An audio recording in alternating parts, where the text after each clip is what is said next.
And welcome everyone, I am Mr. God and welcome back to MediEvil. Don't ask me what part this is because I am recording in bulk.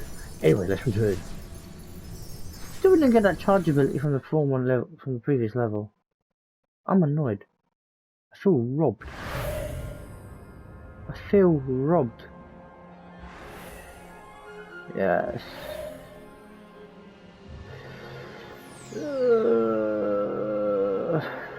The Enchanted Earth.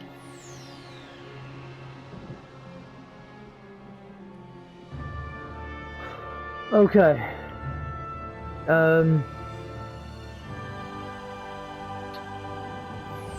I'll be honest with you, I don't like either of them places because they're a menace, but if we have to choose one, sorry, it has to be the Earth. I'm not going through menace one. I have not got the mental energy at the moment to deal with that place. This one is still a pain, but I can deal with it. Let's just say it's not much of a problem to deal with.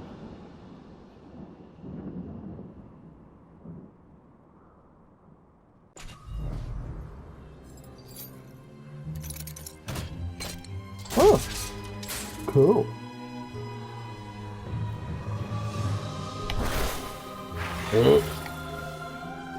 Time to kill things.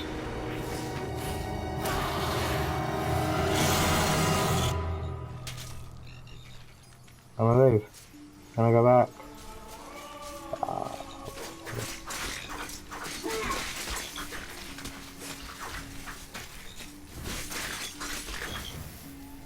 Oh, what are these things? Alright, you know what? We are going to go through all of these.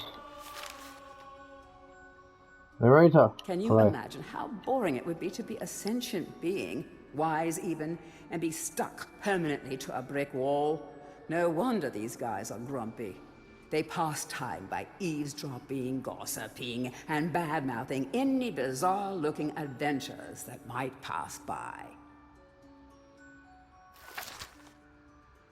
Our bone-headed protagonist, born again into this age of wonders. In life, he was just the worst. A coward, a cheat, a philatelist, or was it a philanderer? I don't recall. But either way, he seems to have woken up different. Perhaps he can redeem himself. Xerox should be more careful where he aims his dark magic. Morton was so happy when Dan died. Surely he initially had a lot of housework to do, but now he's got the place to himself and just how he likes it. Of course, Dan coming back to life was a bit of a shock, but Morton will do anything he can to keep his home buddy safe and get him back to the earthy darkness as quickly as possible. The mightiest heroes of Gallowmere are awarded a place in the Hall of Heroes. It's an exclusive club with access paid for by only the greatest of deeds. Who runs the place? We don't know. How do the heroes pass the time for all eternity? We don't know. But trust me, these heroes are the best of the best, and they deserve every moment of whatever it is they do up there. Even in medieval times, there were vending machines designed to part a foolish hero from his gold. Clever customers may qualify for a discount.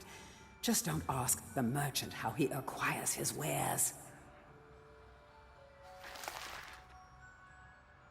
The imps of the Hilltop Mausoleum grew tired of the Phantom's incessant practice sessions and hid his sheet music away.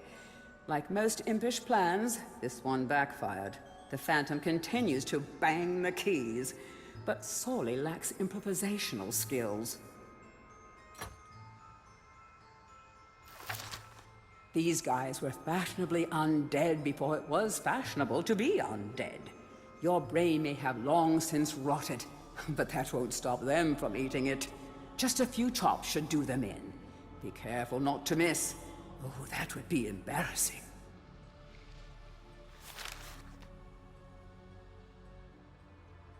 Dan's #1 fans.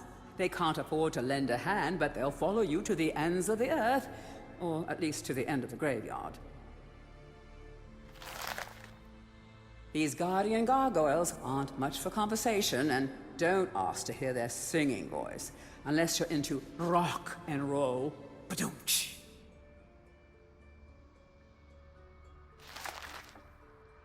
Have you ever had one of those days where you leave the house full of breezy purpose, only to realize that you've left something really important at home? Well, that's how these guys feel all the time. Back in King Peregrine's day, imps were often kept as household servants. Sadly, those were cruel times, and many imps were treated very poorly by their masters. Really, it was no surprise when these cunning little creatures formed a secret alliance with Xerox. On the morning of the Battle of Gallowmere, every last one of King Peregrine's men awoke to find his house imp gone, and along with them every last undergarment in the kingdom. Never before had an army's charge been so devastatingly broken before battle had even begun. Isn't nature wonderful? This beautiful family of wolves has found a happy home in the graveyard. Back in their den, 6 cute, squirmy little pups are waiting for good old Mom and Pop to return with delicious, fresh meat.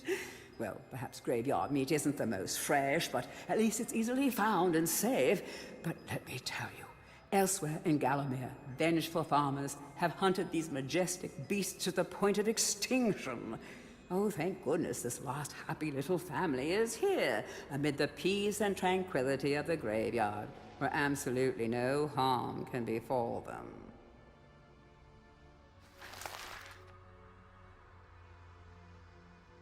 It is said that Xerox's preoccupation with necromancy stems from an obsession to resurrect his childhood puppy. Let's just reflect for a moment. Isn't that just tragic? All this poor troubled soul has ever wanted is to command the forces of darkness, enslave mankind, and play ball one last time with dear old Mr. Snuffy.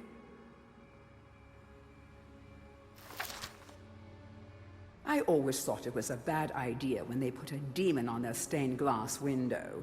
Isn't that a little odd for a holy place? I said. What if a passing sorcerer brings it to life using arcane magic? I said. But did they listen? Yes, he might have a glass jaw, but if you think shattering his dark heart is going to be easy, oh, you'd better think again.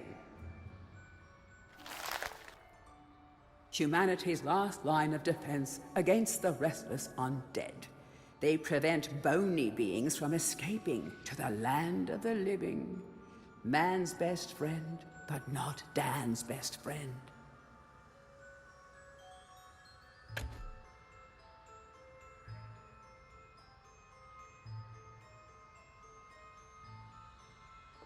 Well, that was a nice listening. Before you had to read all of that.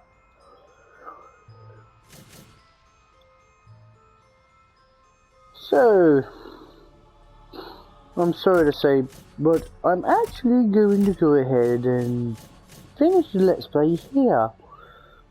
Not finish, obviously. I'm gonna go and do my own things.